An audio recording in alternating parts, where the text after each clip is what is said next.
Hi hello hi welcome. ఈ రోజు మన టాపిక్స్ వచ్చేసి మిడిల్ క్లాస్ పీపుల్ చేసే మిస్టేక్స్ ఏంటి. సో మన ఇండియాలో 70-80% people middle class, 5-10% rich persons ఉంటే మిగతా వాళ్ళు లోయర్ క్లాస్ ఉంటారు. So most of the people ఉండేది మిడిల్ క్లాసే. కాబట్టి ఈ మిడిల్ క్లాస్ చేసే మేజర్ మిస్టేక్స్ ఏంటి ఈ రోజు మనం మాట్లాడదాం. సో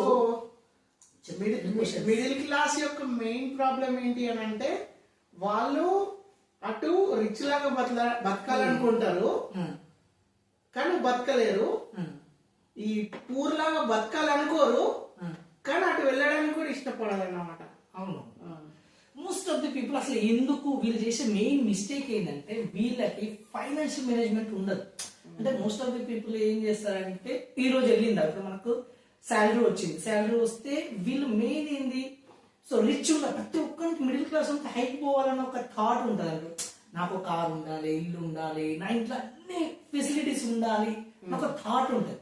సో వాళ్ళ శాలరీ రాగానే ఈ రోజు ఇంత మన ఖర్చులు కూడా ఎంత మిగిలింది, ఈ మిగిలిన దాన్ని సేవింగ్ చేయాలి అనే ఆలోచన పక్కకు పెట్టేసి ఒక ఐటమ్ తీసుకోవాలి ఈఎంఐ. సరే మనం నెలకు ఒక 10,000 మిగిలింది అంటే 5,000 మిగిలింది అంటే ఈ 5,000 ఈఎంఐ పెట్టుకొని ఒక ఫ్రిడ్జ్ తీసుకోవాలి, ఒక టీవీ తీసుకోవాలి, ఇంకా రిచ్ కనిపించడానికి ఏం పాసిబిలిటీస్ ఉందో అవన్నీ తీసుకోవాలి అని ఒక థాట్ మీదనే ఉండిపోతాం.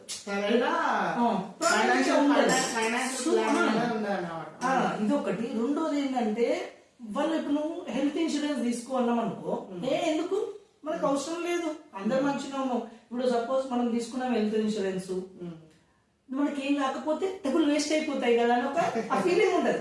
అందుకని వాళ్ళు హెల్త్ ఇన్సూరెన్స్ కూడా తీసుకోరు. బట్ వాళ్ళకి తెలియని విషయం ఏంటంటే ఒక్కసారి హెల్త్ ఖరాబ్ అయింది అనుకో, వీడు 1 year 2 years 5 years చేసిన సేవింగ్ మొత్తము హాస్పిటల్లో పెట్టాల్సి వస్తుంది. బట్ లాంగ్ టర్మ్ కోసం ఆలోచించారు. ఈ రోజు మన ఇంట్లో టీవీ ఉండాలి, 32 inches కాదు, 55 inches ఉండాలి. బెస్ట్ చూపించుకోవడానికి ఆ లగ్జరీ మీద మన ఫోకస్ ఉంటది. సో దాని వల్ల ఏది నెసెసిటీ అనే దాని మీద ఇన్వెస్ట్ చేయడం. మన లగ్జరీ ఏంది, నెసెసిటీ ఏంది అని ఎట్లా డిఫైన్ చేస్తున్నాం. ఫర్ ఎగ్జాంపుల్ ఇంట్లో టీవీ ఉండాల్సిందే, ఒకటి ఫస్ట్ థింగ్ ఇంట్లో టీవీ ఉండాల్సిందే. రెండోది వాళ్ళు ఉన్న దాంట్లో బెస్ట్ పోవడంలో తప్పేంటిది, పోవడం తప్పు కాదు. Actually first middle class people, most of the people కి అర్థం కావాల్సింది ఏంటంటే నీ ఇంట్లో 32 inch టీవీ ఉన్నా, 55 inch టీవీ ఉన్నా నువ్వు చూడగలుగుతావు. బట్ అది 55 inch టీవీ లగ్జరీ కిందకి వస్తుంది తప్ప నెసెసిటీ. టీవీ ఉండడం నెసెసిటీ, టీవీ ఎంత లగ్జరీ ఉండాలని అనుకునడం అది నీ యొక్క capacity. First most of the people కి యాజ్ ఎ పర్సన్, ఇప్పుడు మనం యూట్యూబ్ లో వేరే దీంట్లో ఫైనాన్షియల్ అందరూ చెప్తుంది ఏంటంటే ఫస్ట్ మనిషికి ఎమర్జెన్సీ థింగ్ ఏది వస్తుంది, హెల్త్. హెల్త్ ఫస్ట్ ఏదైనా నువ్వు లైఫ్ లో ఎంజాయ్ చేయాలంటే హెల్త్ ముఖ్యం. సో నీకు ఏదన్నా ఎమర్జెన్సీ వచ్చిందంటే డబ్బులు కావాలి ఫస్ట్. సపోజ్ టీవీ అనుకోండి, ఈ రోజు నీ ఇంట్లో టీవీ లేకపోతే 1 రోజులకు ఉన్నంత మాత్రం లైఫ్ ఏం ఆగిపోదు. అది అర్జెన్సీ కాదు, ఎమర్జెన్సీ కాదు. సో నీడ్ థింగ్, అవసరం, మనకు టైం పాస్ కావాలి చూడడానికి టీవీ అనేది అవసరం తప్ప టీవీ అనేది ఎమర్జెన్సీ కింద కాదు. సో మనిషికి మెయిన్ డబ్బులు ఎప్పుడు ఎక్కువ అవసరం పడతాయి, హెల్త్ బాగాలేనప్పుడు అవసరం పడతాయి. బట్ 90% ఇప్పటికి కూడా లాస్ట్ ఒక కరోనా తర్వాత కొంచెం ప్రతి పర్సన్ హెల్త్ ఇన్సూరెన్స్ మీద ఫోకస్ చేస్తుండదు కానీ బిఫోర్ కరోనా 95% పీపుల్ దగ్గర హెల్త్ ఇన్సూరెన్స్ లేదు. అదేంటి మనకేమైతుంది, ఒకటి అవగాహన కూడా లేకపోవడము. ఇప్పుడు ఈజీ టు యాక్సెస్ అయిపోయింది, అంటే ఎవరైనా ఈజీగా ఏంటిది వచ్చి సేల్ గానీ అవగాహన గానీ పెంచుతున్నారు. కానీ కరోనాకు ముందు హెల్త్ ఇన్సూరెన్స్ అనేది కేవలం ఒక ఎడ్యుకేటెడ్ పర్సన్స్ లోనే, ఎంప్లాయర్స్, తర్వాత పెద్ద బిజినెస్ వాళ్ళు ఎందుకంటే వాళ్ళు అఫోర్డ్ చేయగలుగుతారు, వాళ్ళని ఈజీగా కన్విన్స్ చేయొచ్చు అని చెప్పేసి ఇన్సూరెన్స్ కంపెనీస్ కూడా ఉన్నాయి. బట్ ఎప్పుడైతే హెల్త్ కూడా మోర్ ఇంపార్టెంట్ అని మిడిల్ క్లాస్ పీపుల్ కి అవేర్నెస్ వచ్చిందో ఇప్పుడు ఆ పర్టికులర్ సెక్టర్ కూడా పెరిగిపోయింది అన్నమాట. ఇప్పటికి కూడా ఇంకొక అంటే ప్రీవియస్ బోల్స్ ఒక 10-15% పెరిగి ఉంటది. But most of the people కి ఇప్పటికి కూడా లేదు. సో ఆ తర్వాత వాళ్ళకి నెసెసిటీ ఏంటంటే ఒకవేళ చదువుకొని బెస్ట్ ఉంది అంటే వాళ్ళకి టర్మ్ ఇన్సూరెన్స్ కూడా ఇంపార్టెంట్. సో దాని మీద కూడా ఫోకస్ చేయాలి. ఎందుకంటే మన బతికే ఉంటే 60 years దాకా పెట్టుకుని బతికే ఉంటే డబ్బులు అనేది పోతాయి. సో నెసెసిటీ మెయిన్ వాళ్ళ ఎమర్జెన్సీ పర్పస్లీ వాళ్ళు ప్లానింగ్ చేయాలి అనుకుంటే ఒకటి హెల్త్ కి, తర్వాత రిటైర్మెంట్ ప్లానింగ్ కూడా ఉండదు. కొంతమంది ఎట్లుంటారంటే మిడిల్ క్లాస్ వాళ్ళు మంచిగా సంపాదిస్తారు, సంపాదించి పిల్లలు ఎడ్యుకేషన్ పెడతారు, వాళ్ళు నీడ్ ఫుడ్ తీర్చేస్తే సో ఒక 60 years వాళ్ళకు 65 years వచ్చేసరికి వాళ్ళ పిల్లలు చూస్తేనే వాళ్ళు సర్వైవ్ అయ్యే సిచ్యువేషన్ క్రియేట్ చేసుకుంటారు అన్నమాట. అంటే వాళ్ళ ఇన్వెస్ట్మెంట్ అనేది పిల్లలని పెడతారు, రిటర్న్ కూడా పిల్లలు. అంటే ఇప్పుడు ఫర్ ఎగ్జాంపుల్ ఒక మిడిల్ క్లాస్ పేరెంట్స్ కి ఒక కొడుకు ఉన్నాడు, ఒక కూతురు ఉన్నాడు అంటే వాళ్ళ మెంటాలిటీ ఏ విధంగా ఉండొచ్చు అని అంటే కొడుకు మీద ఇన్వెస్ట్ చేస్తే చదివిపియాలా, కూతురు అంటే వాడు చదువుకొని మంచి పొజిషన్ లో ఉంటే వాడు మనకు తిండి పెడతాడన్న ఉద్దేశం. అమ్మాయి మీద ఇన్వెస్ట్మెంట్ అంటే పెళ్లికి కూడా పెట్టాలి, ఒక మంచి అబ్బాయికి కొంచెం అంతో ఇంతో ఆర్థిక సమ్మతం ఇంటికి ఇస్తే మనకుంది ఎదురు చూడకుండా ఉంటది అనే మెంటాలిటీ తోటి ఆలోచిస్తారు. ఎండ్ ఆఫ్ ద డే అటు కూతురు సరిగ్గా చూడదు, ఇటు కొడుకు సరిగ్గా చూడకుండా చాలా ఫ్యామిలీస్ ఇప్పుడు యాక్చువల్లీ ఇక్కడ రాంగ్ స్టెప్ ఏంటంటే ఇప్పుడు కూతురు నీ ఫేవర్ ఉన్నా కూతురు ఎవరినైతే చేసుకుందో ఇప్పుడు అమ్మాయి ఏ జాబ్ చేసినా నేను 50% అమ్మ నాన్నకి ఇస్తా అంటే 90% పీపుల్ ఒప్పుకోరు, 90% కూడా ఒప్పుకోరు, అది వేరే. సో నువ్వు ఇక్కడ నీ నీ నీ తెలివి మీద ఆధారపడట్లేదు, వాళ్ళ మీద కంప్లీట్ డిపెండెన్స్ అది నీ చేతిలో లేదు. నెక్స్ట్ కొడుకు వాడు ఎంతవరకు ప్రయోజకుడు అవుతాడు, ఆ తర్వాత అతనికి వచ్చే ఫ్యామిలీ లాంటిది, తర్వాత తన మైండ్ సెట్ అయితే అనేది ఇప్పటి నుంచి నీకు ఒక 30 ఏళ్ళ తర్వాత ఏం జరుగుతుందో 100% గ్యారంటీ లేదు, డిపెండెన్సీ అయితే. సో నీకు నువ్వు పిల్లల్ని చూసుకోవడం తప్ప అంటే తప్పేం కాదు, కరెక్టే. బట్ ఒక ఏజ్ వచ్చిన తర్వాత నీకంటూ కొంచెం లిక్విడిటీ ఉంచుకోవడమే మిస్టేక్. ఇప్పుడు మనం మాట్లాడేది మిస్టేక్స్ గురించి కాదు. నీకంటూ నీ భార్య ఒక ఏజ్ వచ్చిన తర్వాత నువ్వు ఇప్పుడు చేసే వర్క్ మేబీ ఒక 60-65 years చేయలేవు, ఎనర్జీ ఉండదు, మనల్ని కూడా సపోర్ట్ చేయదు వర్క్ ఏదైనా. సో అప్పుడు కానీ మనీ అనేది ఎప్పటికైనా ఉంటది కదా. సో ఆ డిపెండెన్స్ లేకుండా రిటైర్మెంట్ ప్లానింగ్ లేకపోవడం ఫస్ట్ ఇక్కడ పాయింట్ 1 ఏంది, వాళ్ళు రైట్ ప్లేస్ ఇన్వెస్ట్ చేయాలి. ఏది హెల్త్ టర్మ్ మీద గానీ హెల్త్ ఇన్సూరెన్స్ మీద గానీ ఫస్ట్ మిస్టేక్ అది. సెకండ్ మిస్టేక్ ఏంటంటే పిల్లల మీద కంప్లీట్ డిపెండెన్సీ ఉంటారు అన్నమాట. నా కొడుకు చూస్తాడు, నా బిడ్డ చూస్తాడు, చూడకపోతే ఆ క్వశ్చన్ ఉండదు, చూస్తారు అని ఒక ధైర్యం. దాని వల్లనే వాళ్ళ మొత్తము డిపెండెన్సీ, వాళ్ళకున్న మొత్తం సేవింగ్స్ వాళ్ళు సంపాదించి మొత్తం పిల్లల మీదే పెడతారు. పెట్టుకున్నట్లేదు దాన్ని ఎంతో కొంత పర్సెంట్ నీ లగ్జరీకో లేకపోతే ఎక్కడ అవసరమో అక్కడ కొంచెం సేవ్ చేసి నీ రిటైర్మెంట్ ఒక 60 ఏళ్ళు వచ్చిన తర్వాత planning most of the people లేకపోవడం వల్లనే చాలా మంది ఆ పిల్లలు చూడకపోతే వాళ్ళ ఫైనాన్షియల్ స్టేటస్ లో అయ్యి చాలా ఇబ్బందులు పడుతుంది. సో అది ఒకటి. థర్డ్ మిస్టేక్స్ వచ్చేసి ఏంటంటే ఇతరుతో పోల్చుకోవడం. అంటే అరే వాళ్ళ పిల్ల పెళ్లి గ్రాండ్ గా చేసిందంట, వాళ్ళ కొడుకు పెళ్లి గ్రాండ్ గా చేసిందంట, మన పిల్లోని పెళ్లి గ్రాండ్ గా వేయాలి, మన పిల్ల పెళ్లి గ్రాండ్ గా వేయాలి. పెళ్లి తర్వాత పెళ్లి దాకా లాస్ట్ బర్త్డే ఫంక్షన్ ఫస్ట్ ఇంకోటి నువ్వు అన్నది కరెక్ట్ పాయింట్. యాక్చువల్ పిల్లలు పుట్టి నుంచే ఫస్ట్ పుట్టుడే అట్లే వాళ్ళ కొడుకు బర్త్డే ఫస్ట్ బర్త్డేకి 1,00,000 ఖర్చు పెట్టి లేకపోతే 2 లక్షలు ఖర్చు, నేను కూడా ఈక్వల్ ఖర్చు పెట్టాలి. లేకపోతే ఒక బ్రదర్స్ ఉన్నారు, లేకపోతే ఫ్యామిలీ హైరార్కీలో ఎవరో ఒకరు అమ్మా మనం అసలు ఇంట్లో సింపుల్ చేస్తే వాళ్ళు ఏమనుకుంటారు, వీళ్ళు ఏమనుకుంటారు అంటే ఫీలింగ్ తోటి పిల్లలు పుట్టగానే ఫస్ట్ ఖర్చు స్టార్ట్ చేస్తారు. ఫస్ట్ బర్త్డే 1,00,000-2 లక్షలు. అరే నీ బర్త్డే ఇప్పుడు నీ కొడుకు మీద కన్సర్న్ ఉంది, లేకపోతే నీ ఫ్యామిలీ మీద కన్సర్న్ ఉన్నోడు నువ్వు ఆ డేట్ గుర్తు పెట్టుకొని విజ్ చేస్తాడు. విజ్ చేయనోడు నువ్వు ఫంక్షన్ చెప్తే అప్పుడు అవునా అని చెప్పేసే ఉంటది. సో నువ్వు ఎఫర్ట్ చేయగలుగుతావు. 2 లక్షలు నువ్వు ఖర్చు పెడితే నథింగ్, ఒక నెలలో వస్తుంది, లేకపోతే 2 నెలల్లో నీకు ఆ అమౌంట్ వస్తుంది అంటే ఇట్స్ ఫైన్. బట్ నువ్వు 10,000-5,000 సేవింగ్ చేసుకుంటూ లేకపోతే వాడు బుట్టి నుంచి ఆ ఫస్ట్ బర్త్డే చేసిన సేవింగ్ మొత్తం ఫస్ట్ బర్త్డే ఖర్చు పెట్టినావు అనుకో, అది కష్టమైపోద్ది అనమాట. సేవింగ్స్ మీద ఫోకస్. సెకండ్ తర్వాత మళ్ళీ గ్యాప్ ఎవరి గురించి అదే పోల్చుకొని ఇతరులకి నువ్వు చూపించుకోవడానికి అరే నేను అంత లోలో లేను, నేను బెస్ట్ లో ఉన్నా, నేను పిల్లల్ని బాగా చూసుకుంటున్నా, బాగా ఫంక్షన్ చేయగలుగుతా, నా ఫంక్షన్ లో ఇట్లా జరిగింది అట్లా జరిగింది నువ్వు సెల్ఫ్ గా ఫీల్ అవుతావు. నీ కొడుకు ఫస్ట్ బర్త్డే వీడియో నువ్వే ఎక్కువసేపు చూసుకోగలుగుతావు, వేరే ఎవ్వరు నీ బర్త్డేకి వచ్చిన వాళ్ళు ఎవ్వరు మనం అవన్నీ థింక్ చేయం. ఆ రోజుకి ఆ రోజు మనం ప్రూవ్ చేసుకోవాలి వేరే వాళ్ళని కూడా బెస్ట్ అని. ఇప్పుడు మాకు తెలిసిన ఒక ఫ్రెండ్ ఉన్నాడు. సో సడన్ గా అతను అప్పటిదాకా లగ్జరీ ఉండు, సడన్ గా ఒక ఫైనాన్షియల్ క్రైసిస్ వచ్చింది. వాళ్ళ బర్త్డే వాళ్ళ కూతురు బర్త్డే వాళ్ళ ఇంట్లో ఒక 5 మందితో 6 మందితో చేసుకుంటే అయిపోయింది ఆ రోజుకి. ఇప్పుడు అతను నా క్లోజ్ ఫ్రెండ్, నేను ఒక 2 లక్షలు ఖర్చు పెట్టిన, నేను అప్పుడు ఆ టైంలో ఎఫర్ట్ చేయగలుగుతా. సో అతను చేయలేదు, అంతనే చేసుకుండు. ఇంకొక ఫ్రెండ్ ఉండు, ఎఫర్ట్ చేయలేకపోయినా 3.5 లక్షలు ఖర్చు పెట్టిండు. ఆ 3.5 లక్షలు ఖర్చు ఆ అప్పు తీరడానికి వాడు ఒక 3 ఏళ్ళు పని చేయాల్సి వచ్చింది. సో ఇక్కడ చెప్పేది ఏంటంటే వేరే వాళ్ళకి చూపించుకోవడం కోసం ఎక్కువ ఖర్చు పెట్టావనుకో నీవు ఇంకా లోకి వెళ్ళిపోతావు. Middle class mental. ఇంకొకటి ఇక్కడ మెయిన్ ప్రాబ్లమ్స్, చిన్నోంది పెద్ద ఉంది బాగా చేసి చిన్నోది చేయకపోతే మాట వస్తుంది.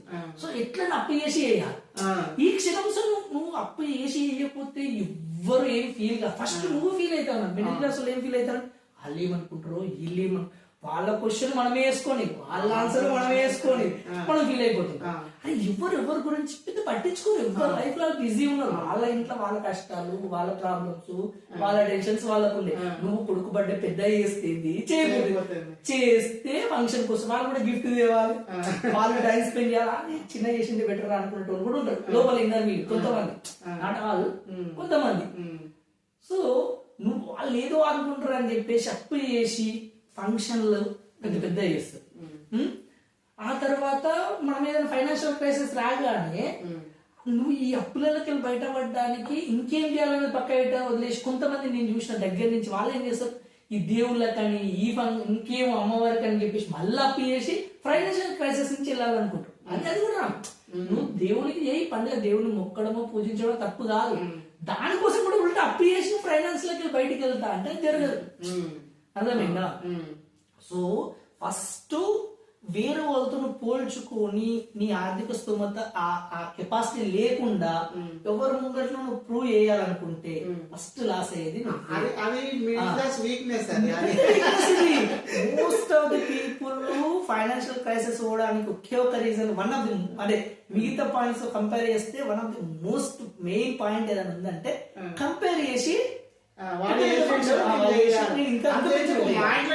అన్న వేసిండు తమ్ముడు కంపల్సరీ వేయాల్సిందే. అన్న జాబ్ ఉంటది, తమ్ముడు ఏం లేదు కావాలి అంటే తక్కువ చిన్న జాబ్ ఉంటది, వాడు వేసినా నీడు వేయాలి కంపల్సరీ, అప్పుడు వేసి వేయాలి, చేయకపోతే ఇంట్లో వెళ్ళి. వాళ్ళు ఏమనుకుంటారు వీళ్ళు ఏమనుకుంటారు మాట వస్తుంది. కానీ ఈ రోజు అప్పు చేసిన క్రైసిస్ లో ఊడితే ఆ ఫంక్షన్ కి వచ్చిన వాళ్ళు ఎవరిని హెల్ప్ చేయరు. ఫస్ట్ గుర్తు పెట్టుకోవాల్సింది, నువ్వు 10 లక్షలు ఖర్చు పెట్టు, ఆ 10 నిమిషాలు సూపర్, కంగ్రాట్స్, చాలా బాగా చేస్తున్నావు మనసులో అబ్బాయిడు ఇంట్లో ఉన్నాయి చూపించారు. అది 100% జెలస్ ఉన్నోళ్ళు ఇంకా అది ఎక్స్ప్రెస్ చేయరు. బట్ బలిసిపోయింది ఉంటారు. అదొకటి.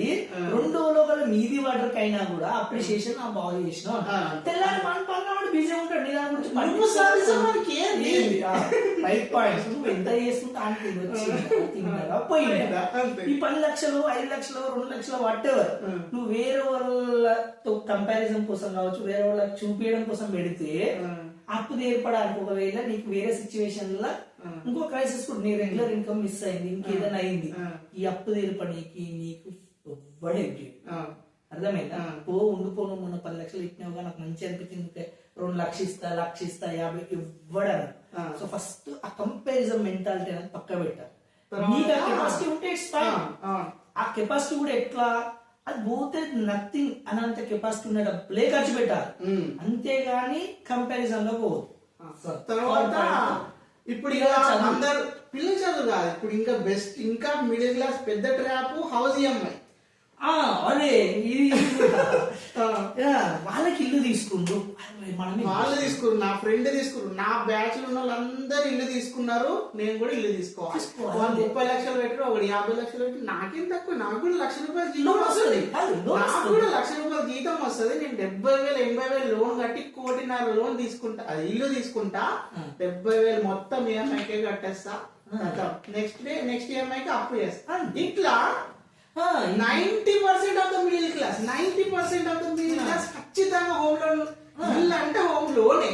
అవును, యాక్చువల్లీ నాకు తెలిసిన ఒక అన్న కూడా ఉంటాడు, రాజు నువ్వు లైఫ్ లో ఎంత పెద్ద అచీవ్మెంట్ అనే, ఎంత నువ్వు ఇల్లు నువ్వు కారు నువ్వు పెద్ద బిల్డింగ్ అటు ఏమైనా ఫస్ట్ 1 or 2 days నీకు కంగ్రాచులేషన్స్ వస్తాయి. లేదు ఒక 1 month అసలు ఫస్ట్ 1-2 days ఫంక్షన్ అంత వరకే నీతో మాట్లాడుతున్నా, తర్వాత రేర్ కేసులో మాట్లాడుకుంటారు తప్ప నీ గురించి ఎవ్వరు మాట్లాడలేదు. కానీ 30 ఏళ్ళు ఈఎంఐ పెట్టుకుంటే 30 ఏళ్ళు రాక ఆ సిచ్యువేషన్ ని ఆ డబ్బుల్ని నువ్వే మోయా. అర్థమైనా? సో ఇది ఒక పెద్ద డ్రాప్. వాడు చేసి నీకు అది కూడా చేత కదా, నువ్వు ఎప్పుడో జాబ్ చేస్తున్నావు, హైదరాబాద్ 20 ఏళ్ళ నుండి ఉంటున్నావు, మొన్న పోయినవాడు ఇల్లు కొన్నాడు, నువ్వు కొనవా? ఇది ఒక పెద్ద ట్రాప్ అన్నమాట. వాడు ఉన్నాడు, నేను కొనాలి, వాడు చేసి నేను చేయాలి. ఇది ఇంకా వేరే వేరే చిన్న ఐటమ్ టీవీ లేకపోతే ఇంకేమనుకో అయిపోతాయి. అస్సలు మిడిల్ క్లాస్ లో పడే పెద్ద డ్రాప్ ఏది ఉందంటే హోమ్. 30 ఏళ్ళు. ఇంకోటి గుర్తు పెట్టుకోవాల్సిందంటే ఫస్ట్ 15 నుంచి 20 ఏళ్ళు వాడు కంప్లీట్ ఇంట్రెస్ట్ తీసుకుంటాడు. నువ్వు 20 ఏళ్ళు 30 ఏళ్ళు ఈఎంఐ పెట్టుకొని 20 ఏళ్ళ తర్వాత నువ్వు పోయి అడిగినావు అనుకో, నీకు 80% లోన్ అక్కడే ఉంటది. నువ్వు కట్టిందంతా ఇంట్రెస్ట్ అని తెలుస్తుంది. అప్పుడు నువ్వు ఏం చేసినా ఏమి చేయలేవు, కూడా ఏం చేసినా అది ఏమీ చేయలేవు. సో మిడిల్ క్లాస్ చేసే ఇంకో పెద్ద బ్లండర్ మిస్టేక్ ఏంటంటే ఇల్లు తీసుకోవాలి పక్కల మాటలు ఇగ్నోర్ చేయడం బెస్ట్. నీకు నువ్వు తీసుకునే ఈఎంఐ అయినా నువ్వు పెట్టుకునే లోన్ అయినా నీకున్న ఇన్కమ్ ఆగినా కూడా ఉండాలి. అంతేగాని నువ్వు కంపారిజన్ లో పోయి ఇల్లు తీసుకున్నప్పుడు 60 లక్షల ఇల్లు 70 లక్షల ఇల్లు పెడితే ఆల్మోస్ట్ అంత 60-70 వేలు ఈఎంఐకే పోతుంది. అంటే 10 లక్షలకు 10,000 వేసుకున్నా కూడా 50 లక్షలకు 50,000 ఈఎంఐ కట్టాలి. నీకు వచ్చే శాలరీ 70,000 అయినా కూడా ఒక్క మంత్ శాలరీ ఆగిపోతాయి. ఒక్క నెల ఆగిపోయి ఒక్క నెల ఏదైనా ఖర్చు వస్తే చాలా కష్టం. ఎందుకంటే వీళ్ళు 50,000 ఈఎంఐ పోతుంది, మిగతా 50,000 వాళ్ళు వేరే ఏమైతే కాదు. ఇప్పుడు వాళ్ళు కార్ తీసుకుంటే కార్ ఈఎంఐ, టీవీ తీసుకుంటే TV EMI, credit cards, school ఫీజులు, ఫుడ్, లగ్జరీ, వచ్చుడు పోడు ఇవన్నీ వస్తే నీకు 1,00,000 వచ్చినప్పుడు స్ట్రెస్ క్రియేట్ అయితే ఇవన్నీ ఒక్క నెల ఎక్కడి నుంచి మన ఇన్కమ్ ఆగిపోయినా ఒక్క నెల జీతం రాకపోయినా పెండ అయిపోతుంది. సో ఫస్ట్ థింగ్ ఏంటిదనంటే ఈఎంఐ ట్రాప్ లో వాళ్ళు వీళ్ళు తీసుకున్నారని ఈఎంఐ ట్రాప్ లో పడకపోవడమే బెస్ట్. టెంపరీ ఓకే, నీకు ఇప్పుడు ఒక ఫోన్ కొనాలనిపించిందో 50,000 ఫోన్, సరే నువ్వు కష్టపడో 6 నెలలు సరే తేరుకుంటావు. కానీ 20-30 సంవత్సరాల దాకా నీ సొంత ఇల్లుగా కర్మ కాదు. మధ్యలో ఏదైనా 2-3 నెలలు ఈ పని బాగాలేకుండా లేకపోతే ఏదైనా జాబ్ క్రైసిస్ వచ్చి పని పోతే నువ్వు ఈఎంఐ కట్టలేవు, సమాజంలో సంపాదించుకున్న ఇద్దరు కూడా పోతుంది. ఈఎంఐ ట్రాప్ అనేది ఒక హోమ్ తోటే సరిపోదు. హోమ్ లోన్, కార్ లోన్, ఇంకేమన్నా ఉంటే bike loan,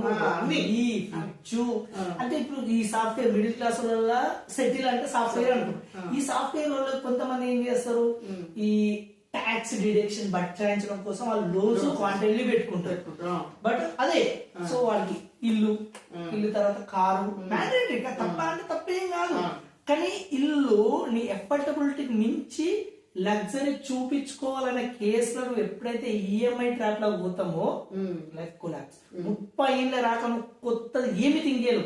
most of the people భయపడి కొత్త ఆలోచించకపోవడానికి మిడిల్ క్లాస్ వాళ్ళు ఏం తెలుసా, వాళ్ళ ఆలోచనలు అనేది చంపేస్తుంది. 30 ఏళ్ళు 20 ఏళ్ళు నీ యంగ్ పీరియడ్ మొత్తం హోమ్ లోన్ కే పోతుంది. హోమ్ లోన్ పోతుంది. ఈ హోమ్ లోన్ తీరేసరికి 60 ఏళ్ళు అవుతుంది. 60 ఏళ్ళకి నువ్వు కొత్త ఇన్నోవేషన్ కొత్త థింకింగ్ చేయవు. అర్థమైనా? That is a big trap. EMIs ఇంకా బిగ్ ట్రాప్. ఇంకేంటిదనంటే ఏదైనా పని చేయడానికి రిస్క్ తీసుకోరు, బాగా ఆలోచిస్తారు. అంటే ఎవరైతే ఈఎంఐ ట్రాప్ లో మిడిల్ క్లాస్ మెంటాలిటీ ఏంటిదంటే బిడ్డ బాగా చదువుకో, బిడ్డ మంచి జాబ్ తెచ్చుకో, 50,000 శాలరీ తెచ్చుకో, 70,000 శాలరీ తెచ్చుకున్నాడు కూడా అంతే. నేను ఈ జాబ్ ను కాపాడుకోవాలి. మా మేనేజర్ ఏమంటాడు, పని మంచి చేయాలి, పొద్దు నుంచి రాత్రి దాకా అనేవాడు కావాలి. కానీ ఈఎంఐ ట్రాప్ లాంటి దిక్కిందంటే అది డిఫరెంట్ టాపిక్. నేను టాపిక్ ఏమంటున్నానంటే మిడిల్ క్లాస్ రిస్క్ తీసుకోవడానికి రెడీగా ఉంటారు. ఎందుకంటే ఇప్పుడు సక్సెస్ కి గ్యారంటీ లేదు. ఏ పని ఇప్పుడు చాలా మంది ఏంటంటే ఈ బిజినెస్ చేస్తే సక్సెస్ అవుతావు, ఆ బిజినెస్ చేస్తే సక్సెస్ అవుతావు అని చాలా మంది అనుకుంటారు. ఇన్ కేస్ ఈ భూమి మీద not only in India, not only in Hyderabad, ఈ భూమి మీద ఏదైనా ఒక బిజినెస్ లా 100% సక్సెస్ రేట్ ఉండి మార్జిన్ వస్తే దునియా అందరూ అదే బిజినెస్ చేస్తారు. ఇంకో ఆప్షన్ రిస్క్ ఎందుకు తీసుకుంటారు? అది లేదు. సో ఇంకా ఈ భయం అన్నమాట. అమ్మ వాడు మనకు సక్సెస్ అయిన వాళ్ళ మాటల కన్నా మనం మిడిల్ క్లాస్ లో ఫెయిల్ అయిన చూసి వాళ్ళ కొడుకు అది చేసిందంట ఫెయిల్ అయ్యిండు, 50 లక్షలు అప్పు అయింది. లైఫ్ లో ఏది రిస్క్ తీసుకోరు. మిడిల్ క్లాస్ వాళ్ళు రిచ్ కాకపోవడానికి, ఓల్డ్ ఏజ్ లో ఇబ్బంది పడడానికి ఇంకొక మెయిన్ థింగ్ ఏంటంటే అసలు రిస్క్ తీసుకో. రిస్క్ లేకుండా ఉండేది ఏది? జాబ్. నెలగానే కంపెనీ ఉన్నా పోయినా నీకు జీతం వస్తుంది. సో వద్దు బిడ్డ, మన జాబే కావాలి. అందుకని ఏం చేస్తారు, చిన్న ఉన్నప్పటి నుంచి ఒకటే మేడం, మంచి జాబ్ కొట్టిన కూడా తో పండితే వేస్ట్ ఆ బిజినెస్. ఒక సర్టన్ టైం లో అయితే బిజినెస్ ఇప్పటికి కూడా మేబీ కావాలి, బిజినెస్ చేసిన పిల్లలు కూడా ఇయ్యరు. అర్థమైందా? ఇక గవర్నమెంట్ జాబ్ అంటే అది కూడా ఎందుకు, గవర్నమెంట్ జాబ్ అంటే ఎందుకు ఎక్కువ మంది వాళ్ళు పిల్లని ఇవ్వాలి ఇది అని అంటే, గవర్నమెంట్ జాబ్ ఉంది, ఈవెన్ కలెక్టర్ రేంజ్ అనుకో 2 లక్షల శాలరీ, అంతకు మించి ఏం తోపు శాలరీస్ ఏం ఉండవు. కానీ అన్నా కూడా చిన్న చిన్న ఒక 20,000 శాలరీ, 30,000 శాలరీ గవర్నమెంట్ జాబ్ ని ఒక రేంజ్ లో చూస్తారు. అక్కడ ఎందుకు చూస్తారంటే జాబ్ అనేది ఫిక్స్డ్ అంతే, అది ఒక్కటే security. Only middle class mentality అయింది సేఫ్ అండ్ సెక్యూర్. అన్న జీతం అంతే, 30,000 వస్తుందా, 20 వస్తుందా, 50 వస్తుందా కాదు. నువ్వు గవర్నమెంట్ జాబులల్లా ఎలాంటి లంచం అది తీసుకోలేదు అనుకో, హైదరాబాద్ లో ఒక ఇల్లు కొనాలన్నా కష్టం. అదే మన ఫ్రెండ్ చెప్పినట్టు వాళ్ళ ఫ్రెండ్ ఐపీఎస్ ఆఫీసర్ అంట, one of the famous temple town law. But still వాళ్ళు ఆయన ఊర్లో ఇల్లు కట్టలేకపోయింది బికాజ్ ఆయన లంచం తీసుకోకపోవడం వల్ల. ఆబ్వియస్లీ లంచం తీసుకోకుండా గవర్నమెంట్ జాబ్ ఉన్నాడు కరోడ్పతి అవుడు. ఐపీఎస్ ఆఫీసర్ గురించి ఏదైనా సరే వాళ్ళ రైట్ ప్లేస్ లో ఇన్వెస్ట్మెంట్ చేసుకోకుండా ఓన్లీ శాలరీ సేవింగ్ తోటి అవుతా అంటే చాలా చాలా కష్టం. సో ఒకటి రిస్క్ తీసుకోకపోవడానికి అదే ఈ ట్రాప్, ఈ మెంటాలిటీ అనేది ఫిక్స్ అయిపోతుంది. వద్దు బిడ్డ, మనం ఇట్లయితే లేకపోతే ఇట్లా అయింది కానీ స్టెప్ వేసే ఇట్లా అయింది, ఇంతే ఇంతే. ఏదైనా బయట పోయి ఏదైనా కొత్తగా చేద్దామని అంటే వెనకకి లాగడమైనా అన్నమాట. ఇప్పుడు అట్లాంటి మెంటాలిటీకి ఎవరైనా చేయాలనుకున్నా కూడా దాచుకొని చేయాల్సి వస్తుంది. సక్సెస్ జాబ్ మానేసిందంట అని చెప్పుకోవడానికి కూడా కొంచెం భయం అనిపిస్తుంది అన్నమాట. ఇంకోటి ఏంటంటే మిడిల్ క్లాస్ వాళ్ళు చేసి ఇంకో పొరపాటు ఏంటంటే సింగిల్ ఇన్కమ్ మీద డిపెండ్ అవ్వడం. వాళ్ళ జీవితం డిపెండ్ అయ్యి ఉంటారు. ఒక స్కిల్ పెంచుకుందామను, లేకపోతే ఇంకేదైనా కొత్తగా వాళ్ళకున్న నార్మల్ టైం ని ఇంకో బెటర్ గా ఏమైనా వేయాలన్న థాటే ఉండదు. సింగిల్ ఇన్కమ్ మీద డిపెండ్ అవ్వడం వల్ల ఇన్ కేస్ ఆ జాబ్ ఆ ఇన్కమ్ పోయిందంటే కొలాప్స్. ఇప్పుడు మీకు వచ్చేస్తుంది. ఎందుకంటే అప్పటి వరకు ఈఎంఐలు పెట్టుకుని ఉంటాడు, సింగిల్ ఇన్కమ్ మీద డిపెండెంట్. రెసిషనే కాదు, నువ్వు ఒక జాబ్ చేస్తున్నావు అంటే ఆ సుపీరియర్ యొక్క డెసిషన్ మీద నీ జాబ్ అనేది ఆధారపడతాడు. వాడికి నచ్చకపోయినా నువ్వే వెళ్ళాలి, నీకు నచ్చకపోయినా నువ్వే వెళ్ళాలి. అర్థమైందా? సో సింగిల్ ఇన్కమ్ మీద డిపెండ్ అయినప్పుడు నువ్వు నీ సుపీరియర్ ప్రతిసారి సాటిస్ఫై చేస్తూనే ఉండాలి. ఏదైనా సరే ఈ ప్రాసెస్ లో నీకు లోన్లు ఉన్నాయి అనుకో, ఇంకే కథం, ఇంకా నువ్వు బాస్ దేవుడు, నువ్వు రిస్క్ తీసుకోలేవు, డిపెండెన్స్ లో ఉండిపోతావు, సింగిల్ ఇన్కమ్ మీద ఉంటావు. ఎన్ని కేసులు అది పోయిందా? అదే ఇప్పుడు అడిషనల్ ఇన్కమ్ అని చెప్పేసి సైబర్ ఫ్రాడ్లలో, తర్వాత ఏంటిది ఈ మల్టీ లెవెల్ మార్కెటింగ్ ట్రాప్ లో ఎక్కువ పడేది 100%. వీళ్ళకి ఇన్స్టెంట్ గా ఇప్పుడు ఎక్కడైతే ఫ్రాడ్ ఉంటుందో అక్కడ ఇన్స్టెంట్ మనీ వస్తుంది. ఏది ఇనిషియల్ జాయిన్ అయిన వాళ్ళు, ఈ ఇనిషియల్ జాయిన్ అయిన ఇన్స్టెంట్ మనీ చూసి ట్రాప్ లో ఉండిపోతారు అనమాట. సో అది లాంగ్ టైమ్ లో లాస్ 100,000% లాస్ అయిపోతారు. ఏదైనా ఈజీ మనీ అయితే నీ దగ్గర దాకా రాదు. ఫస్ట్ గుర్తు పెట్టుకోవాల్సింది ఏంటంటే మిడిల్ క్లాస్ వాళ్ళు ఏదైనా ఒక ట్రాప్, ఏదో ఒక మోసం లేకపోతే, ఇప్పుడు నీకు 30,000 రూపాయలు 50,000 రూపాయలు రావాలంటే నువ్వు 8 అవర్స్ 1 మంత్ కంప్లీట్ టైం ఇచ్చి, ఆ 1 మంత్ 8 అవర్స్ కూడా ఎప్పుడు నీకు క్వాలిఫికేషన్ ఉండి, స్కిల్ ఉండి, అన్ని ఉండి డైలీ 8 hours వర్క్ చేస్తే ఒక 1 month కి నీకు 50,000 వస్తున్నాయి. ఇక్కడ నువ్వు ఆన్ జాయిన్ చేయి, ఆడు ఇంకోని జాయిన్ చేయి, ఆడు ఇంకోని జాయిన్ చేస్తే నీకు ఇట్లా 50,000 వస్తాయి, అట్లా 1,00,000 రూపాయలు వస్తాయి, ఇట్లా ఒక రోజుకి 3,000 వస్తాయి అనగానే ఒక బేసిక్ లాజిక్ ఆలోచించకుండా మిడిల్ క్లాస్ వాళ్ళే ట్రాప్లలో పడిపోతారు. వాడు కొలాప్స్ అవుతో పాటు వాటితో పాటు 10 మంది కొలాప్స్. ఫస్ట్ గుర్తు పెట్టుకుంది ఇన్స్టెంట్ మనీ ఫ్రాడ్ కేసులనే వస్తాయి, గ్యాంబ్లింగ్ లోనే వస్తుంది. ఏదైనా సరే ఒక చిన్న చెట్టు ఫలాలు ఇవ్వాలంటేనే అది వృక్షమై ఫలాలు రావడానికి ఒక టేక్ టైం. మన పిల్లలు వాళ్ళు ఎంత ఇంటెలిజెంట్ అయినా వాడు పెరిగి పెద్ద ఒక జాబ్ కొడితే ఆ నుంచి ఒక యాజ్ ఎ ఫాదర్ గా పేరెంట్స్ మనం ఫలాలు పొందుతాం. మనం ఒక శాలరీ జాబ్ పోవాలన్నా ఒక ఎడ్యుకేషన్ ఉండాలి, క్వాలిఫికేషన్ ఉండాలి, పర్టికులర్ స్కిల్ ఉండాలి. వాడు ఆ స్కిల్ కి వర్క్ మీద మనం ఇన్వెస్ట్మెంట్ చేస్తే వాడు సర్టన్ అమౌంట్ ఇస్తాడు. నువ్వు డైలీ గంట సేపు, డైలీ 2 గంటలు, అది స్కిల్ బేస్డ్ కాకుండా 2 గంటలు ఏం చేస్తాడు మాట్లాడి మన సర్కిల్ లోనే ఉన్న ఎవడైతే 10,000 20,000 పెట్టగలిగే కెపాసిటీ ఉన్నాడో, లేకపోతే 1,00,000 రూపాయలు పెట్టగలిగే కెపాసిటీ ఆ దగ్గరికి పోయి ఎవడైతే ఆని నమ్మకాన్ని వాడిని అమ్ముకుంటాడు. నన్ను చూసిపెట్టు, ఫస్ట్ నేను ఉన్నా కదా, నన్ను చూసిపెట్టాను. ఎందుకంటే డబ్బులు ఇంటికి రావు, ఎవరికో పోతాయి, ఇంటికి వచ్చేది కమిషన్ మాత్రమే. బట్ ఉన్నది ఒకవేళ ఆటో ఏటో అయితే వాడు వచ్చి ఇన్నే అడుగుతాడు. రీసెంట్ గా మా ఫ్రెండ్స్ దానిలో చూసిన, ఇది రియల్ నా లైఫ్ ఎక్స్పీరియన్స్. మా ఫ్రెండ్ ఒకడు 1,13,000 ఇంట్రెస్ట్ వస్తుంది ఇలా డబ్బులు పెట్టేసాడు. మంత్లీ 1,13,000 మంత్లీ ఇంట్రెస్ట్ వస్తుంది.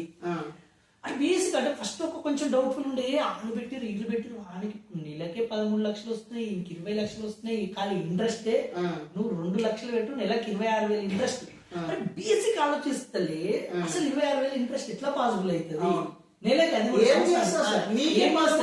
ఇచ్చిందంటే పెట్టించడానికి ఎంత ఇస్తుంది, ఆయన పైలోనికి ఎంత వస్తుంది, వాడు దీంట్లో పెడితే వస్తాయి అంత పర్సెంటేజ్ ఏం లేదు. అది వస్తున్నాయి అంటే నాకు వచ్చింది, నీకు కూడా వస్తుంది.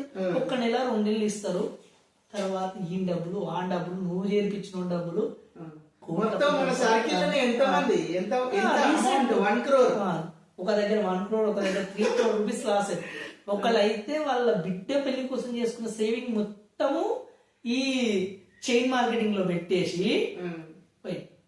సో దీనికి అంతటి కారణం ఏంటిదంటే ఒకటి గ్రీడ్, రెండోది మెంటాలిటీ, వాళ్ళ థింకింగ్ అంతే. ఇప్పుడు నా జాబ్ కాపాడుకోవాలి, అడిషనల్ గా నేను ఏం పని చేయకుండా నాకు డబ్బులు రావాలి. ఎందుకు వస్తాయి డబ్బులు? ఇది రైట్ పాయింట్. ఇంకోటి తెలుసా, దీంట్లో ఈ ఏదైతే ఈ స్కామ్, గ్యాంబ్లింగ్, గ్రీడీనెస్ ఎక్కువ ఎవరికి ఉంటుంది తెలుసా? మిడిల్ క్లాస్ లో ఉంటుంది. లోయర్ మిడిల్ క్లాస్ లో ఇవన్నీ ఏమి నమ్మమండి, అవి ఇట్లాంటి ఏవి నమ్మాలి, కష్టాలు ఒకటే నమ్ముకుంటారు. వాళ్ళ దగ్గర ఎఫర్టబుల్ ఆ గ్రీడీనెస్ కూడా ఉండదు. లోయర్ మిడిల్ క్లాస్ అంటే వాడు డైలీ కూలీలు ఎవ్వడు ఎప్పుడు మోసపోడు. హై రిచ్ పర్సన్ అస్సలు మోసపోడు. Logic high influence people, high rich people ఇట్లా పెట్టి మోసపోయిన వాళ్ళు very rarest case. But 90 to 95% people మోసపోయేది ఉందంటే అదే అవేర్నెస్ లేక ఓడనొక్కడే 2 రిచ్ పర్సన్ అని 99% మిడిల్ క్లాస్ వస్తుంది. ఏది రీడింగ్స్ తొందర ఎదగాలి, మేము అలా ప్రూవ్ చేసుకోవాలి, ఇలా ప్రూవ్ చేసుకోవాలి, ఎదగాలన్న ఒక ఇంటెన్షన్ లో లాజిక్ మిస్ అయిపోతారు. ఈ లాజిక్ మిస్ అయిపోవడం వల్ల లాస్ అయిపోతావు, కొలాప్స్ అయిపోతావు మొత్తం. ఇంకో పాయింట్ ఏంటి అని అంటే, ఈ మిడిల్ క్లాస్ దాంట్లో ఫస్ట్ సేవింగ్స్ ఎలా చేయాలో, ఇన్వెస్ట్ ఎలా చేయాలో తెలియదు. మోస్ట్ ఆఫ్ ద పీపుల్ ఏం చేస్తారంటే, సరే వాళ్ళు జాబ్ చేయంగా మిగిలిన ఒక 5,000 10,000 చిట్టేయడానికి ట్రై చేస్తారు. అంటే మోస్ట్ ఆఫ్ ద అంటే మనం ఇప్పుడు రీసెంట్ చూసిన సంఘటనలు ఆ చిట్టు చేసే వాళ్ళకే ఎత్తుకొని మళ్ళీ వాళ్ళకే ఇచ్చి ఇంట్రెస్ట్ కోసము 1 crore 2 crore కాకుండా వాడు జనరల్ చెప్పిన కథలు. అంటే ఒక అన్ఆర్గనైజ్డ్ సెక్టార్ లో అన్ఆథరైజ్డ్ వేలో సేవింగ్స్ కానీ ఇన్వెస్ట్మెంట్ కానీ చేస్తున్నాడు. ఒక పర్సన్ వచ్చేసి నువ్వు మ్యూచువల్ ఫండ్ లో డబ్బులు పెట్టుకో, గోల్డ్ ఇన్వెస్ట్మెంట్ చేసుకో అన్నది కూడా అంత కన్సర్న్ చూపారు. కానీ చిట్టి వేసుకోవాలనే మోస్ట్ ఆఫ్ ది చిట్టి లేచిన అంతా మిడిల్ క్లాస్ లో ఉంటారు, కంప్లీట్ డిపెండెన్సీలో ఉంటారు. ఇంకా ఈ మిడిల్ క్లాస్ కొంచెం లోవర్ మిడిల్ క్లాస్ వాళ్ళు డైలీ ఫైనాన్స్ కూడా తీసుకుంటారు. అది ఇంకా పెద్ద డ్రాప్. వాడు ఇంట్రెస్ట్ మొత్తం తీసుకొని ఇది కట్టడానికి మళ్ళీ ఇంకో ఫైనాన్స్ తీసుకుని, అది కట్టడానికి మళ్ళీ ఫైనాన్స్ తీసుకొని మొత్తం లైఫ్ కొలాప్స్ చేసుకునే వాళ్ళు కూడా ఉంటారు.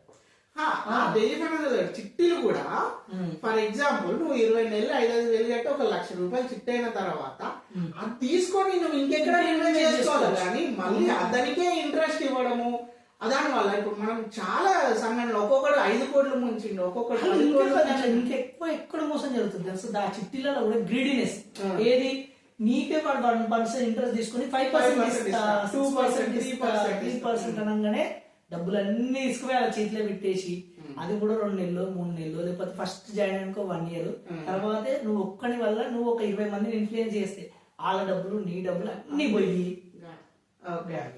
సో సరైన అంటే సేవింగ్స్ చేయడము తర్వాత ఎక్కడ ప్రాపర్ గా సేవింగ్ చేయడం కూడా అవగాహన ఉండదు వచ్చి సరైన మ్యూచువల్ ఫండ్ లేకపోతే సరైన స్టాక్ లో ఇన్వెస్ట్ చేయాలంటే అమ్మో స్టాక్ మార్కెట్ మ్యూచువల్ ఫండ్ గానే పోయినాయి అంట అప్పుడు ఎప్పుడో లక్ష పెట్టినంట జీరో అయిపోయిందంట తర్వాత స్టాక్ మార్కెట్ అంటేనే స్కామ్ గ్యాంబ్లింగ్ లక్షలు పోతాయంట పడిపోతుందంట మార్కెట్ సరే కొందరు అటో ఇటో పెట్టినా కూడా ఓ 10,000 పెట్టుంటాడు స్టాక్ మార్కెట్ 1000 పాయింట్ పడ్డదట మొత్తం పడిపోతుందంట మన 10,000 కూడా మునిగిపోతాయి తీసేయాలని రెడీగా ఉంటారు అన్నమాట సో అంటే అసలు దాని గురించి అవగాహన లేకుండా పెట్టడము తప్పే అవగాహన పెంచుకొని పెట్టకపోవడము తప్పే అన్నమాట అవును 100%. సో మెయిన్ ఇది అన్నమాట వాళ్ళకు ఫ్యూచర్ ప్లానింగ్ మీద ఇప్పుడు మిడిల్ క్లాస్ వాళ్ళు ఏంటంటే instant happiness instant success instant money కోసం చూసి గ్రీడీ వల్ల లాస్ అయిపోతారు ఫస్ట్ వాళ్ళు హెల్త్ ఇన్సూరెన్స్ మీద టర్మ్ ఇన్సూరెన్స్ మీద ఇన్వెస్ట్ చేయరు మ్యూచువల్ ఫండ్ మీద ఇన్వెస్ట్ చేయరు అండ్ ఫ్యూచర్ లో ఒక సింగిల్ ఇన్కమ్ మీద డిపెండ్ అయి ఉంటారు ఫస్ట్ మనం చేయాల్సింది ఏంటంటే సింగిల్ ఇన్కమ్ మీద డిపెండ్ కాకూడదు రెండోది ఈఎంఐ ట్రాప్లలో అస్సలు ఉండకూడదు మూడోది ఈ కంపారిజన్లు ఈ ఫంక్షన్స్ పెళ్లి లక్ష్మణ్ పెళ్లి అనే ఒక టాపిక్ మాట్లాడుకోలే నేను చూసిన నా ఫ్రెండ్స్ లలో ఆ పెళ్లి అనే ఒక ఆ పెళ్లి చేసిన అప్పు తీర్పడానికి 5-6 ఏళ్ళు పడుతుంది పిల్లల చదువు వస్తుంది అది నేర్పు జీవితం మొత్తం అప్పు తీర్పడానికి అయిపోతుంది సో వాళ్ళు ఎవరో చేసుకుర్రు వీళ్ళు ఎవరో చేసుకుర్రు ఆడు 300 ప్లేట్ పెడితే 500 ప్లేట్ పెట్టాలి లేకపోతే 1000 ప్లేట్ పెట్టాలి ఆడు చిన్న ఫంక్షన్ హాల్ చేస్తే నేను పెద్ద ఫంక్షన్ హాల్ చేసుకోవాలి ఈ కంపారిజన్ ఫంక్షన్ వల్ల హ్యూజ్ లాస్ అవుతుంది సో ఆ కంపారిజన్ ఫంక్షనాలిటీ వదిలేసేయాలి అర్థమైందా పిల్లల చదువు కోసం పెట్టొచ్చు బట్ ఆ చదువు కూడా నీ ఆ లెవెల్లో పెద్ద స్కూల్ వేసు మంత్లీ లేకపోతే ఇయర్లీ ఫీజు 1,00,000 2 లక్షలు అనుకో నీ స్థాయి ఏదైతే ఇయ్యు బట్ అప్పులు చేసి కూడా పిల్లల చదువుకే పెట్టావు అనుకో మంచి స్కూల్ బట్ అది నీ కెపాసిటీ ఎంత చెప్తున్నా చదువుకున్నట్టు ఏంటంటే చదువుకుంటాడు రెండోది ఏంటంటే నువ్వు అప్పు చేసి లేకపోతే మన స్తమ్మత తప్పించి పెద్ద స్కూల్ వేసినాం అనుకోండి అందులోకి వచ్చే వాళ్ళ స్టేటస్ చాలా పెద్దగా ఉంటే మన పిల్లలకు మనమే శత్రువులం అయిపోతాం అరే వాళ్ళు పెద్ద కార్లలో వచ్చిర్రు మనకి చిన్న కార్ ఉంది వాళ్ళు అంటే హాలిడేకి బయటికి వెళ్తున్నారు మాకు అరే మన నాన్న ఇంతవరకు లేకపోతే మన పేరెంట్స్ ఇంతవరకు పెద్దగా ఏం సాధించలే మా ఫ్రెండ్స్ వాళ్ళ పేరెంట్స్ బిజినెస్ ఉన్నాయి పెద్ద పెద్ద ఫ్లాట్స్ పెద్ద ఇల్లు ఉన్నాయి వాళ్ళకి మనలో చాలా నెగిటివిటీ స్ప్రెడ్ అవుతుంది .1 రెండోది ఇప్పుడు నువ్వు ఉన్నలాగే ఏదో సినిమాలో డైలాగ్ ఉంటది పులికి తోకలా ఉండు కన్నా పిల్లికి తలలా సో నువ్వు స్థాతకు మించి పెద్ద స్కూల్ వేసి నువ్వు చేస్తున్న అప్పులేంది నీ బ్యాక్గ్రౌండ్ ఏంది నీ కష్టాలు ఏంది అన్న విషయం పిల్లలకు అర్థం కాలేదనుకో నువ్వు చేసినంత కూడా వృధా అయితే సర్టెన్ టైంలో నువ్వు పెద్ద స్కూల్ వేసినావు అర్థమైందా సో వాళ్ళు ఇంకా లగ్జరీ ఉంటారు ఎందుకంటే వాళ్ళ పేరెంట్స్ ఒక రిచ్ పెద్ద రెస్టారెంట్ కే పోతారు బర్త్డే పార్టీకైనా కూడా 10,000 ఖర్చు పెట్టి వాళ్ళ సర్కిల్ లో ఉంటే నువ్వు బై డిఫాల్ట్ నువ్వు కూడా ఖర్చు పెట్టాల్సి వస్తుంది సో ఇది ఇంకొక ట్రాప్ అన్నమాట పిల్లల చదువు కోసము రైట్ ప్లేస్ లో రైట్ ఇన్వెస్ట్మెంట్ చేయాలి కానీ అది కూడా నువ్వు ఎంత ఖర్చు పెడుతున్నావు ఎంత మన స్థాయి అనేది పిల్లలు సరే ఒక 5 years 6 years లేకపోతే 10 years లోపలకు అర్థం కాకపోతుండొచ్చు బట్ 10 years ప్లస్ ఉన్న పిల్లలకి మనం చెప్పాలి చెప్పకుండా వాళ్ళకి ఇప్పటి నుంచి ఎందుకు అన్ని చెప్పడం అని మోస్ట్ ఆఫ్ ద పీపుల్ ఏంటంటే పిల్లల దగ్గర చాలా విషయాలు దాస్తుంటారు సో మన ఆర్థిక స్తోమత ఏంది అని పిల్లలకు అర్థం కావాలనుకో పెట్టే ఖర్చు అయినా ఉన్న లివింగ్ స్టైల్ అయినా లగ్జరీకి పోతావు సర్టన్ టైం తర్వాత నువ్వు ఏం చేసినావు అందరిలాగానే చూసినావు బట్ నీ బ్యాక్గ్రౌండ్ నీ ఫైనాన్షియల్ స్టేటస్ ఏంటి నీకు వచ్చే ఇన్కమ్ ఏంటి నువ్వు ఎక్కడి నుంచి ఇక్కడ దాకా వచ్చినావు ఎక్కడి నుంచి వచ్చినావు పిల్లలతోటి మనం టైం స్పెండ్ చేసి మనీ వాల్యూ చెప్పకపోయినామంటే మనం ఏం చూపించినా తక్కువ. అది ఎంత ఇచ్చినా కూడా పనికిరాదు. అది ప్రతి ఒక్కరికి వర్తిస్తుంది. ఉమ్. నా లైఫ్ లైన్ వర్తిస్తుంది, నీ లైఫ్ లో ఎవరి లైఫ్ లో అయినా పిల్లలకి ఎదిగే క్రమంలో మనం ఏంటి అని ఖచ్చితంగా చెప్పాలి. ఇది ఇప్పుడు ఏమైతుందంటే మోస్ట్ ఆఫ్ ది ఇప్పుడు మాట్లాడేది ఏంటంటే పిల్లలకి అరే ఇప్పటి నుంచి ఇబ్బంది పెట్టదు, ఇప్పటి నుంచి కష్టపడదు, ఇప్పటి నుంచి అలా కష్టం తిరగొద్దని పెంచి ఒకప్పుడు మనం చదువుకునేటప్పుడు సార్లు కొడితే కూడా మన అమ్మ నాన్న అవునరా మంచిగా నువ్వు చదవలే కాబట్టి కొట్టిరు అని. ఇప్పుడు పిల్లలకు చిన్నది నో అనేది అలవాటు చేయట్లేదు, అన్నిటికీ వేసే డాడీ కొని ఎస్ డాడీ మా టీచర్ కొడుతుంది కొట్టొద్దు, అక్కడ కూడా ఆన్సర్ ప్రతి దగ్గర ఎస్ ఎస్ ఎస్ ఎస్ అనే ప్రాసెస్ అయ్యి ఏ చిన్న నోన్ కూడా తట్టుకోలేకపోతున్నారు అన్నమాట. మిడిల్ క్లాస్ వాళ్ళు చిన్న చిన్న దానికే సూసైడ్ వరకు కూడా వెళ్తున్నారు. అది ఒక ఏమంటారు ఎగ్జామ్ లో ఫెయిల్ కావచ్చు, ఒక అమ్మాయి నో అనడం కావచ్చు, అసలు నోని వినకుండా పెంచేస్తున్నారు అన్నమాట తల్లిదండ్రులు. మిడిల్ క్లాస్ వాళ్ళు చేస్తున్న పెద్ద మిస్టేక్ లేదు, నో అనేది తెలియకుండా మనం పిల్లల్ని పెంచుతున్నాం. నో అనేది లేనే లేదు, అన్నిటికీ ఇది అవసరమైతే మనం అప్పియేసి ఎస్ అనిపిస్తున్నాము, లేకపోతే ఆ టైంలో మనకున్న కోరికలు చంపుకొని పిల్లలకి ఎస్ అనిపిస్తున్నాం, అన్ని ఎస్ అనిపించి వాళ్ళు ఒక ఏజ్ ఎదిగిన తర్వాత నోని భరించలేకపోతున్నారు. అప్పుడే ఆ వైలెన్స్ డిసిషన్స్ అనేది ఆ టైంలో తీసుకుంటారు. సో పిల్లలకి మనము నో కూడా నేర్పాలి. పిల్లలకు మన ఆర్థిక స్థూమత, మన ఫైనాన్షియల్ స్టేటస్ అనేది తెలియకుండా పెంచాలనుకోవడం ఒక విధంగా రైట్ అయినా బట్ అది లాంగ్ టైమ్ లో ఇంపాక్ట్ క్రియేట్ చేస్తుంది. ఫైనల్ గా ఈ మిడిల్ క్లాస్ నుండి ఒక జనరేషన్ కంప్లీట్ గా మిడిల్ క్లాస్ లో స్టేబుల్ అయినా కూడా నెక్స్ట్ జనరేషన్ కైనా కూడా ఆ మిడిల్ క్లాస్ బయటికి తీసుకొచ్చేలాగా మన ప్రణాళిక ఉండాలి, కానీ మళ్ళా నెక్స్ట్ జనరేషన్ కూడా అదే మిడిల్ క్లాస్ ట్రాప్ లో వచ్చేలాగా అవుతుంది. ఈ మిస్టేక్స్ వేయకపోతే ఆ మిడిల్ క్లాస్ వాళ్ళు ఒక ఏజ్ అయిన తర్వాత కూడా హ్యాపీ ఉండాలంటే ఫస్ట్ ఇతరులకు మనం పాయింట్ 1 మాట్లాడుకున్నట్టు రైట్ ప్లేస్ అంటే హెల్త్ మీద ఫస్ట్ ఇన్వెస్ట్మెంట్ చేయాలి. ఒక హెల్త్ ఇన్సూరెన్స్ అంటే ఇప్పుడు కంక్లూజన్ ఆఫ్ ది మిస్టేక్స్ ఏమేమి చేస్తున్నారో చెప్పాం కదా. ఇప్పుడు ఏం చేయకపోతే బెటర్ అయిపోతారు, వాళ్ళు హ్యాపీ ఉంటారని మాకున్న నాలెడ్జ్ ప్రకారం చెప్తున్నాను. ఫస్ట్ వాళ్ళు హెల్త్ ఇన్సూరెన్స్ తీసుకోవాలి. వాళ్ళు ఒకవేళ స్టడీ అండ్ ఎడ్యుకేటెడ్ పర్సన్ అయితే ఒక టర్మ్ ఇన్సూరెన్స్ తీసుకోవాలి. 2 వాళ్ళు వీళ్ళు ఫ్రెండ్స్ చుట్టాలు ఇల్లు కొన్నారని నీ స్థాయి తగ్గట్టు నీ కెపాసిటీ అది ఉన్నప్పుడు ఇల్లు కొనుక్కోవాలి తప్ప చూపించడం కోసమో లేకపోతే నెసెసిటీ అనో ఓవర్ బర్డెన్ పెట్టుకుంటే లైఫ్ టైం నేను ఇంపాక్ట్ క్రియేట్ చేస్తుంది. అండ్ కంపారిజన్ లో ఫంక్షన్స్ కూడా వెరీ లిమిట్ గా చేసుకోవాలి. అంతేగాని ఇతరులకు నువ్వేంది ప్రూవ్ చేసుకోవాలి, నువ్వు ఇతరులకన్నా కిసిసే హమ్కమ్ నై హమ్కు బోల్నే కిసికో దమ్ నై అనుకున్నా పోయినావు అనుకో కొన్నిసార్లు ఇబ్బంది అయిపోతుంది. అండ్ రిటైర్మెంట్ ప్లాన్ కంపల్సరీ చూసుకోవాలి. అండ్ సింగిల్ ఇన్కమ్ మీద డిపెండెన్స్ ఉండకూడదు. సెకండ్ ఆల్టర్నేటివ్ ఇన్కమ్ చూసుకోవాలి. సో ఇవి మేజర్ ఈ most of the times additional income కోసం స్కిల్స్ పెంచుకోవడం వల్లనే ఇన్కమ్ జనరేట్ అయితే నమ్మాలి తప్ప ఇప్పుడు కొన్ని మనము చూస్తుంటారు కదా డైలీ గంట సేపు పని చేయి 2000 సంపాదించు, అట్లాంటి ఏవి నమ్మకండి. మీరు జాయిన్ అయ్యి మీరు నలుగురిని జాయిన్ చేయండి, ఆ నలుగురు ఇంకా నలుగురు జాయిన్ చేయండి. ఇట్లాంటి ట్రాప్లలో మిడిల్ క్లాస్ అస్సలు పడకండి. సో ఇది మా conclusion of the video. Thank you.